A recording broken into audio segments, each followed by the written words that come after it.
Hi everyone, Amy here with amyswares, and today I'm going to make for you a rainbow friendship card.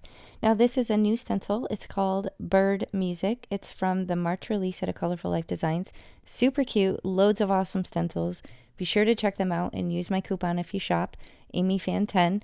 In a moment I'll show you a photo of the finished card to show you the direction that we're heading, but this is very simple ink blending with bright, beautiful colors to create this fun, thankful for your friendship card. So I'm working directly on a card base. This is US A2 size, so 4¼ inches by 5½.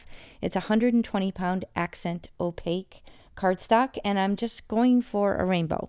So I have, let's see, samba, all that jazz, I think limoncello, and grape crush. And I'm just going to use these colors to create a rainbow. So oftentimes when I'm doing that, I'll start with the yellow because first of all, cross-contamination on the brushes. Second of all, yellow tends to get lost in the shuffle. And we use yellow, as you know, to mix with the red and create the orange and mix with the blue and create the green. So when you're working with minimal colors, make sure you give yourself a nice, solid, fatty band of yellow. How's that? Fatty band of yellow. Oh, I'm so silly. I know this, guys. I know. If you feel me, I appreciate you. If you get me. Anyway, I'm going with the red, yellow, blue, and then I think I squeezed in the purple. But my thought process here was I wanted it to come off as traditional black and white, like what you would see on a sheet of music, but then bursting into color, like you color my life kind of thing, like your friendship brings color to my life. So I'm starting with the black in the lower left on the treble clef, and I want that bold, stark black to kind of then give way to a rainbow, which, as you can see, this music staff also turns into a bunch of little birds. So it goes from the concept of a music staff to a bunch of birds flying all over the place. So super fun, cute. I love the design. I love birds and music, so it's a win-win. And that's the ink blending done. Super quick and easy. Now I decided it needed a little bit something extra, so I used my corner chomper on the 1/2 inch side all the way around.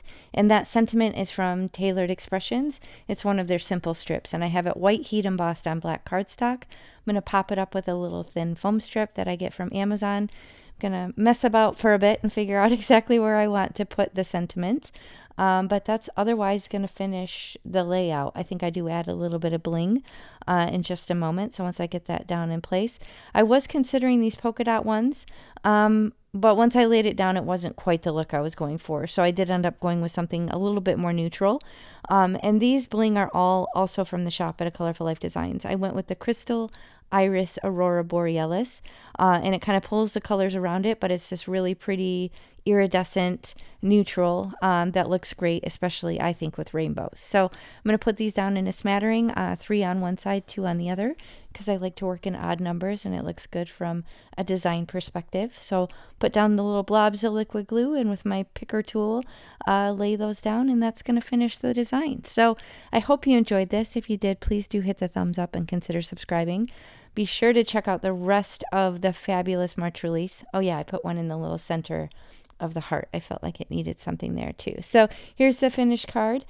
Be sure to check out the rest of the March release. Loads of awesome stencils and inspiration from the design team. So thank you so much for spending time with me, and I'll catch you next time. Bye.